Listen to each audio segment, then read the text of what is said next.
What's going on, everybody? Here it is, the full review and my thoughts video of the Losi DBXL-E 1/5 scale buggy. As you can see by how big it is in this picture, this thing is massive, massive here. And I'll just tell you a little bit about my experience with this truck. We'll go over some pros and some cons. And at the end of it, I will go ahead and tell you whether I would recommend this or not, whether I want this or not. And yeah, we'll throw in a little bit of running footage in there as well. So I'm just gonna get cut to the chase with this. Do I like this buggy? I do. I like it a lot. Yeah, it's huge, it's powerful, and it's fun to drive around. Now, going over some of the statistics about this thing, it is a full actual 1/5 scale buggy. It's not, you know, I don't think it's over or under the class that it's specified in. I think it's right on where they put it, 1/5 scale.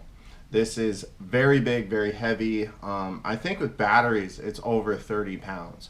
So it's a big, heavy buggy, but it can take it. The components they comprise this buggy of, they thought about it, and Losi is the name basically in 1/5 scale. I mean, in the United States for sure. I mean, they got it locked down pretty well. You know, there's a couple contenders out there like HPI with their 5th scale buggy and stuff, but you know, pretty much Losi 5T and all that stuff is just like top notch. So when it comes to 5th scale, especially in the United States, Losi has it pegged down pretty well. So driving characteristics of this car, you know, it just let's just kind of go through some stuff about it. Okay, so it comes with the dynamite system. This is basically just a Horizon Hobby product. Losi is owned by Horizon Hobby along with a slew of other things like Spectrum and Dynamite and ECX and yada yada yada. So it goes on and on and on. That's why a lot of them come with all the same stuff. That stupid transmitter that I hate. I didn't even bring it out here because it is so toy grade, and they have better things that they could put. I mean, you buy this, it's $1,000 buggy, and you get that toy grade, stupid looking transmitter. But if you both buy the Mini T, you get the better version of it. I don't understand, and the Mini T is like less than 300 bucks. So I don't understand like why they don't just incorporate that, get rid of that stupid one, and incorporate the upgraded one with the nice handle and everything. I mean, that should just be their norm, especially when you're paying $1,000. But I'm not even gonna get into that. I am Horizon Hobby. If anybody from Horizon Hobby is watching this, you guys need to get rid of that transmitter. Just abolish it. Burn all remnants of it. Just, that thing is ridiculous. All right, back to the buggy. Okay, so it does come with the dynamite systems. I have had poor luck with dynamite systems in the past. In this thing, top notch, very happy with the system. It comes with the 160 amp ESC that you can run 6 or 8S in. I'm not sure if you can run 4. I'm pretty sure you probably could, but 4S, this thing probably wouldn't even move itself around. It does come with the 800 kV Coke can for a motor, and it is plenty for this. Like I said in running videos, if I owned this thing, I would probably just run it on 6S. Well, here it is, the first little bit of running footage. You know, I kind of had a lot of fun with it on 6S. It had plenty of speed and power for me, and it was just a nice driving experience, you know? It's fun, it mashes over stuff, it misses the jump completely. No, that was my fault. But I really liked it, and for it to do this right here, you know, have plenty of power to spin out, do nice donuts and everything, I really liked it on 6S, and that's why I stand by the statement of saying if I own this, I would just run it on 6S. No problem at all. I was more than happy with the performance on 6S. I didn't think 8S was necessary. And 8S actually didn't have a whole lot more power, more to offer than the just 6S. Well, here's some 8S running footage, and as you can see, it is definitely more speedy, it's got more pep, I would say. Definitely has more pep. But as I said before, you know, the difference is not that substantial. So me wanting to have this, if I own this, to have this thing a little more long term without having to dump money into it, I would just run 6S. But 8S is fun. It's got power. It'll definitely get more air. It's got more speed, better acceleration. So there is a difference between 8S and 6S. It's not huge like taking a 3S vehicle and putting a 6S system in it. It's not that substantial, but there is a difference, you know, and this buggy is just fun to drive around. 8 or 6S, I really enjoyed myself with this buggy. It's big, it's powerful, it's got speed, it's just fun. And I feel more comfortable running it on 6S because you're less likely to break things, I would think anyways. So along with that, you know, I thought this buggy performed excellent, and man does it fly nice.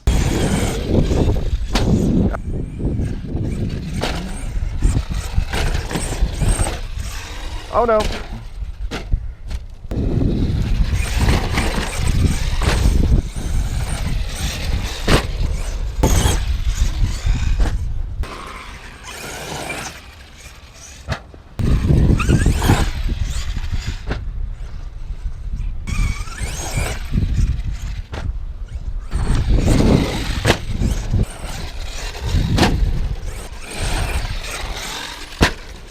Like really nice. I couldn't believe how good this thing does in the air, how level, how controllable it is. I mean, once you get stuff going bad, it is hard to correct it, but for the most part, my experience was this thing just flew awesome.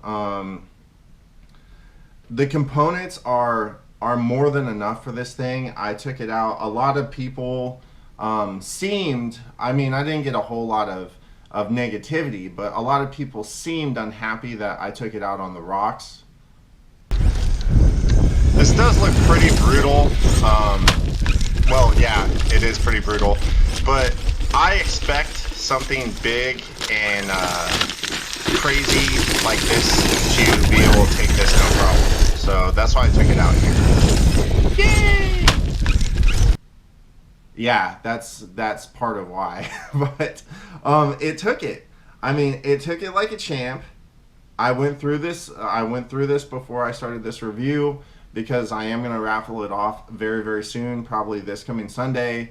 I will not be driving this anymore. I went through it, I cleaned it up, and it is ready to be raffled off.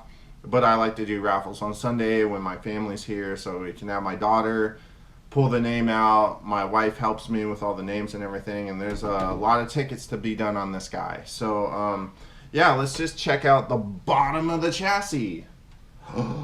Scratches, and that's it. Yes, it got some scratches, but that's it. There's no dents in this thing, nothing like that. It's just a little bit more scratched up. That was the only thing that happened out there. A little more scratched up in that rock that got stuck. And the steering. There we go. Here's our culprit. There it is. Which didn't hurt anything. So, apart from a few scratches, I mean, this thing didn't come out any worse for the wear out there in the rocks. I actually had a lot of fun out there, and if I owned this thing, I would take it back out there because I had a lot of fun with it out there. Plus, I mean, you know, it's just, I know some people think this is designed for sand and maybe like just driving around on dirt roads.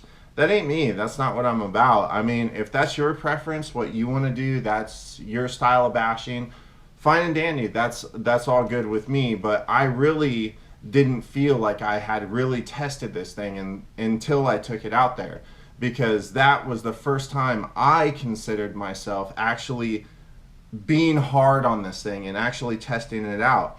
And the nice thing about out there was I wasn't pinning full throttle the whole time, you know, just driving around. So I went from having a 5-minute run time out at my normal bash spot to having I had like 20 minutes of video that I cut down because, you know, there was a bunch of stuff and I stopped and all this stuff. So I cut out a lot of footage that I actually took. But this thing ran solid. I would say ran solid out there for probably a good 15 minutes. And the batteries weren't even dead. I didn't even hit LVC. So with me just bleeping the throttle here and there and just kind of driving around instead of being on full throttle all the time, I got a lot more runtime out of this thing, which was a lot funner because I didn't think I was going to get much runtime at all. So now that we've talked a little bit about one more thing, sorry. Okay, so this does run 24 millimeter hexes. So if you were so inclined, you could just plop a set of X-Max tires on here if you wanted to, or just normal fifth scale tires. They're the standard 24 millimeter, just like fifth scale. So if you want to get a set of, like, you know, just other tires, there's plenty out there, plenty of fifth scale tires. The tires on this, I found that I get pretty poor traction. They are pretty hard. The buggy's heavy, and they are pretty much designed for longevity. They didn't hook up all that well, but they weren't terrible. They're not something you need to replace right away. I think they're more than enough to get started with this thing. But if this was my vehicle, I would seriously start thinking about changing out the tires, just to get a little more cushion. The suspension does soak up a lot of stuff, but with the tires being so hard, it tends to just bobble around a lot, instead of having the squishiness of the tires helping it soak up some of the bumps. So for those of you that don't know, this does just fold up like this, and like I said, you got your Coke can right here of a motor, the 800 kV dynamite motor. You got your fuse, 160 amp over here with the battery tray here and here. Your gigantic servo and all of that. So it's a real simple layout. Like I said, I went through, I checked all the hardware, made sure everything was nice and tight, checked all the drive shafts, the hubs, everything. This thing, I went through this thing, it took me about 4 hours last night. So I went through this thing, made sure everything was good, and now I'm presenting it in this review video. So now just getting down to my thoughts on this thing. I have mixed feelings. I really like this buggy. But I do have mixed feelings on it. So this thing flies excellent. So we'll just kind of do a pro and con thing. This thing flies excellent.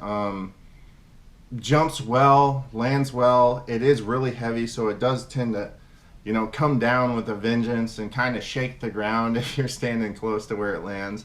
But it is what it is. It's a fifth scale heavy buggy. Like I said, with batteries, this thing weighs 30 plus pounds. But another pro, besides it flying well, is that it is designed well. It is, the components that were put in this thing are more than enough tough to take that stuff. Granted, I only had a couple poor landings, but that is a lot bigger of a drop than it looks like out at the dirt or out at the rocky area. So, you know, when it's landing down there on the rocks and everything, and it's just taking it like it did, I mean, this thing is tough. This thing is awesome. Whoa! Oh no! Oh man! Oh no! it is built tough. These are thick nylon, components on here. All the plastic on here is just tough, thick, heavy duty. And then it's got a lot of metal on it too. So toughness too, definite pro. Let's see. Size. I would say the size is both a pro and a con for me. That might not be you personally, but for me, I like the size. It's a good size, but at the same time, it's really heavy. It takes up a lot of room in my garage, and it kind of limits the amount of like RCs I can take with me. I could just throw this thing in the back of my pickup, but I tend to just kind of put them in my pickup, or when me and my wife go out, I just throw it in the trunk of her car. So the size is, kind of one of those things that some people will like and some people won't like. But if you do like fifth scale size and you already know what it's like, kudos to you. Me, it's like I said, I like the size, but at the same time I don't, because when I'm storing it and not using it, it takes up a whole bunch of room. Basically takes up enough room to where I could put 2 other RCs, and I am stressed for room. That's another reason why I tend to sell off my RCs. Other than that, I can't really think of too many cons. I mean, parts are expensive, but it's fifth scale. It's just parts are going to be expensive. The only problem I actually had with this thing, the only I guess you could call it breakage, is that this interior piece, hopefully I can turn this so you guys can see it. This interior piece isn't wide enough for the cage here. So it cracked. It did crack to right here, I think, but I just repaired that, because you can't buy just this piece. You have to buy the entire skin set, and it's like $140. But I personally, if I was keeping this, I would just leave that out. I wouldn't even run it, because you have to take the body clips out to turn it on or off or whatever. And I liked it when it was out, because you can just reach your hand in there and push the on button. You don't have to mess with stuff. And then you can look in there, like when it stopped on me. When I went off that jump and it stopped on me, I just came down and I looked inside of it, and I could see that the battery plugs and everything were still connected. I think it's because I hit the brakes and it made me do the 3-second thing, but I didn't try it until I walked down to it, because I was messing with the throttle. I walked down to it and then I pressed the throttle and it took off on me. So besides that, I mean, I didn't have any other breakages.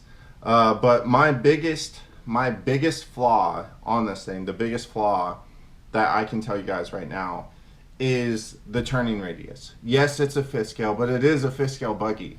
And I don't think this thing should need a Walmart parking lot to turn around in. I have heard people tell me that if you go through the owner's manual, it tells you how to fix the turning radius. I think that's absolutely absurd. Why would they not just do it factory? Why would they expect you to read the manual? Well, you should read the manual for sure. But I'm just saying, like, why would they expect you to read the manual and then have to tune it yourself? That blows my mind that they didn't do it factory. They're like, oh yeah, this thing turns like, but here's how you fix it.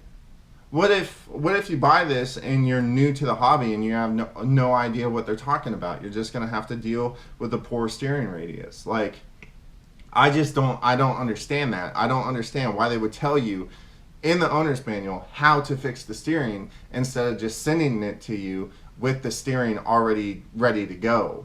But that's my biggest flaw in this thing. The steering is horrible. It is actually really, really horrible. So here we are at my thoughts.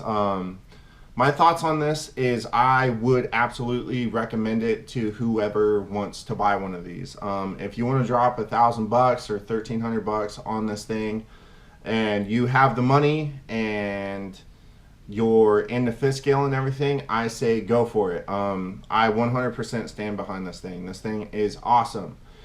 As far as me purchasing one of these for myself, I would have to say no, I'm not going to. Like I said, I do love this thing. I love this buggy, and I have a ton of fun when I take it out. But I am pressed for space, like I said, and this thing just takes up too much of it. And I could have the same amount of fun, if not more, with 8 scales. I'm more of an 8 scale guy. I like being able to do backflips and everything. So me personally, I'm not going to purchase. I'm not going to drop, $1,300 to buy batteries and, get this thing back to me. But I do recommend it. I think Losi did an excellent job with this thing. I think it's got more than enough power for what it is. I think it's plenty durable. And I do think all around this RC is a good value. I think you get more than your money's worth out of this thing, not just your money's worth. I think it's a very good buy, kind of like an Arma Creighton. You pay $500 for it, but you get an RC that's definitely worth that and more compared to other RCs.